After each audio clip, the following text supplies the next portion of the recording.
नाज़रीन 2025 गुजर गया, 2026 पे बात करेंगे, लेकिन एक आधे दिन में करेंगे। 2025 में क्या हुआ ये बहुत इंपॉर्टेंट है और वही हमें बताएगा कि 2026 में क्या होने जा रहा है। मेरे पास यहाँ कुछ खबरें भी हैं, वो भी आपके साथ शेयर करता हूँ। लेकिन सबसे पहले 2025 मेरे लिए तो बहुत अजीब साल था। यानी मैं अपने घर से बहुत दूर आ गया, अपने वतन से बहुत दूर आ गया और पूरा साल वापस जा पाऊँ इसका कोई सिलसिला ही नहीं बना। तो पाकिस्तान में लाकानूनियत का सिलसिला थमेगा इंशाल्लाह। 2025 में नहीं जा पाया, 2026 में घर वापस चला जाऊंगा इंशाल्लाह।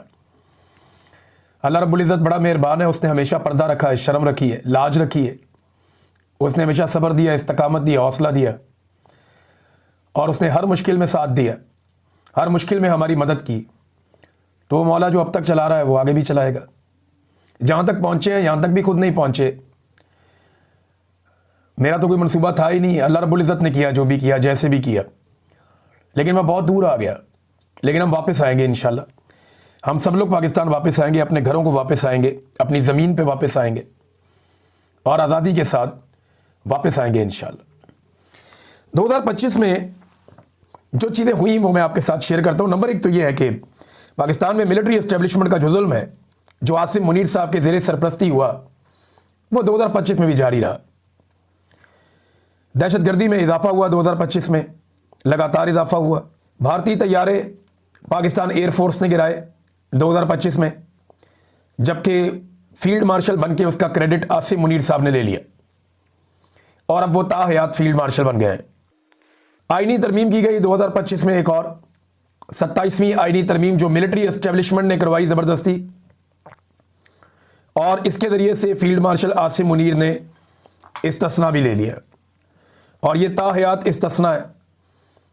और ना सिर्फ इस्तिस्ना लिया बल्कि उसके बाद उन्होंने एक और एक्सटेंशन लेकर अपनी मुद्दत मुलाजमत को 5 साल के लिए मजीद बढ़ा भी दिया। ये वो चीज़ें हैं जो आसिम मुनीर साहब से रिलेटेड है। फौज ने अमली तौर पे भरपूर सियासत की 2025 में। DGSPR आए, बार बार प्रेस कॉन्फ्रेंस करते रहे, सियासी प्रेस कॉन्फ्रेंस की, सियासी बयानात दिए, बार बार उन्होंने ये किया 2025 में। ख्वाजा आसिफ और PMLN के बाकी लोग इस अमल की तारीफ भी करते रहे। वो ये कहते रहे बड़ी अच्छी बात है, ऐसा सिस्टम होना चाहिए जहां पे फौज इंतजामी मामलात में, हुकूमती मामलात में और सियासी मामलात में मुदाखलत करे। ये होता रहा 2025 में। फिर 2025 में कई सहाफ़ियों की नौकरियां चली गई, बहुत सारे सहाफ़ियों के मुकदमात उनके ऊपर दर्ज हुए, 5 सहाफ़ी कत्ल हुए, बहुत सारे गिरफ्तार हुए 2025 में। प्रोग्राम्स बंद हो गए सहाफ़ियों के। अभी 2025 के आखिरी दिन तक सराब बरकत साहब जो है वो जेल में बंद। और आखिरी दिन हमें एक और खबर आती है कि नादिर बलूच साहब जो एक अच्छे जर्नलिस्ट हैं, उन पर ब्लास्फेमी बिजनेस नामी एक स्कैंडल पर काम करने की वजह से एक इंक्वायरी खोल दी गई है। शाकिर अवान साहब भी एक इसी तरह के मुकदमे का सामना कर रहे हैं। तो सहाफ़ियों के लिए कोई आसान नहीं रहा। फील्ड मार्शल और शहबाज शरीफ साहब ने खुशामद कर करके ट्रंप से बेहतरीन ताल्लुकात बनाए 2025 में, जिसके बाद पाकिस्तानियों की ये उम्मीद भी कमज़ोर पड़ गई कि अमेरिका पाकिस्तान में इंसानी हकूक़ की खिलाफ वर्जियों पर किसी किस्म की कोई आवाज़ उठाएगा। 2025 की एक डेवलपमेंट ये भी है, PIA को बेच दिया गया और इसका बेनिफिशरी निकला फ़ौज का एक कारोबारी इदारा। यानी वो इसको कंट्रोल करेगा PIA को। एक इदारा फ़ौज के एक ज़ेली इदारे ने ख़रीद लिया, PIA गया। एक बड़ी लंबी तारीख थी PIA की, कई दहाइयों की। एक दौर में नफ़ा कमाता था, फिर ये करप्ट सियासतदानों के और जर्नैलों के हाथ में चढ़ गया, बर्बाद कर दिया इदारा। और अब फौजी जर्नैलों ने जो इदारे बनाए हुए हैं कमाई के लिए, उनमें से एक इदारे ने इसे ख़रीद लिया। और साल के आखिरी दिन ये भी खबर आई कि पाकिस्तान की शिपिंग कॉरपोरेशन भी फौजी कारोबारी इदारे NLC के कंट्रोल में चली गई। ये भी हुआ। सबसे ज़्यादा जो एक्सपोज हुए 2025 में लोग, वो पाकिस्तान के सरकारी मुल्ला है। यानी 2022-23 में पाकिस्तान का मीडिया बहुत एक्सपोज हुआ था, नंगा ही हो गया था। तब से लेकर अब तक सोशल मीडिया ही चलता है। मीडिया की तो वक़्त और औकात ख़त्म हो गई थी उस वक्त, एक एक करके सारे ही बेनकाब हुए। लेकिन इस मरतबा जो सबसे ज़्यादा एक्सपोज हुए 2025 में, वो दरबारी मुल्ला है और इनके बीच में एक सख्त मुकाबला चलता रहा हुस्न खुशामद का। हुस्न कारकर्दगी, खुशामद जो है, इसमें ताहिर अशरफी सबसे आगे रहे। पहली पोजीशन 2025 में ताहिर अशरफी साहब के नाम जाती है। बहुत ज़बरदस्त काम किया उन्होंने खुशामद के नुक्ता नज़र से। मीडिया पे गजबनाक किस्म का कंट्रोल रहा पाकिस्तान की मिलिट्री एस्टेब्लिशमेंट का 2025 में। हर लिहाज से मीडिया को दबाकर रखा गया। तो ये वो कारनामे हैं जो 2025 के कुछ मैंने आपके सामने रखे। फिर अगर आप मईशत की तरफ आए तो इस साल कोई भी सरमायाकारी पाकिस्तान में 2025 में नहीं आ सकी। यानी बड़े इन्होंने दावे किए थे, वादे किए थे, सरमायाकारी आएगी, ये होगा वो होगा। 2025 में कोई सरमायाकारी पाकिस्तान में नहीं आ सकी। पाकिस्तान की मईशत को इन्होंने ज़मीन बोस करके रख दिया 2025 में, तबाह बर्बाद करके रख दिया, और मईशत कर्जों के ऊपर मुनसर रही।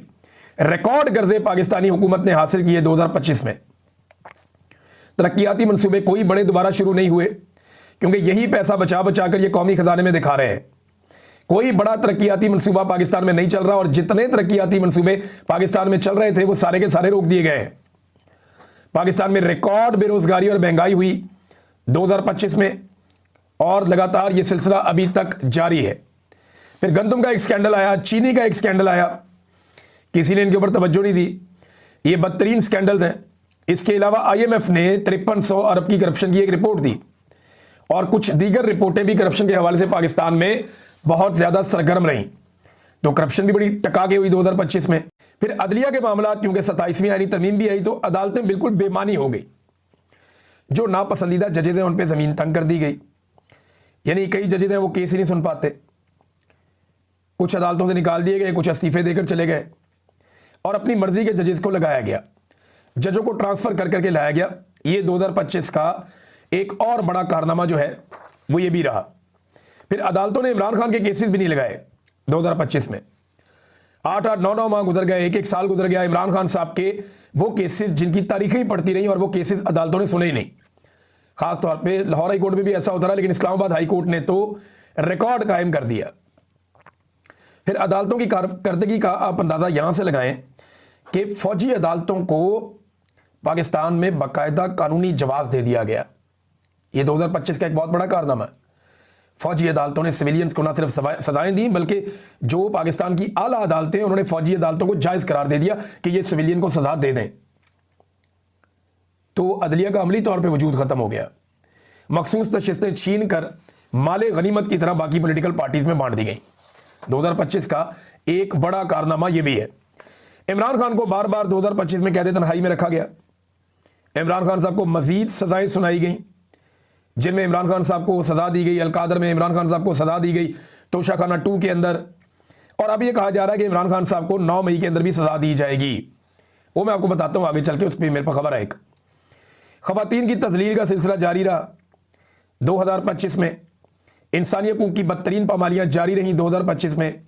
मारंग बलोच हों, यास्मीन राशिद हों, सनम जावेद हों, फलक जावेद हों, इमरान खान की अहलिया हों, ये खवातीन लगातार जुल्म का निशाना बनती रही। इमरान खान की बहनें बार बार जुल्म का निशाना बनती रही हैं।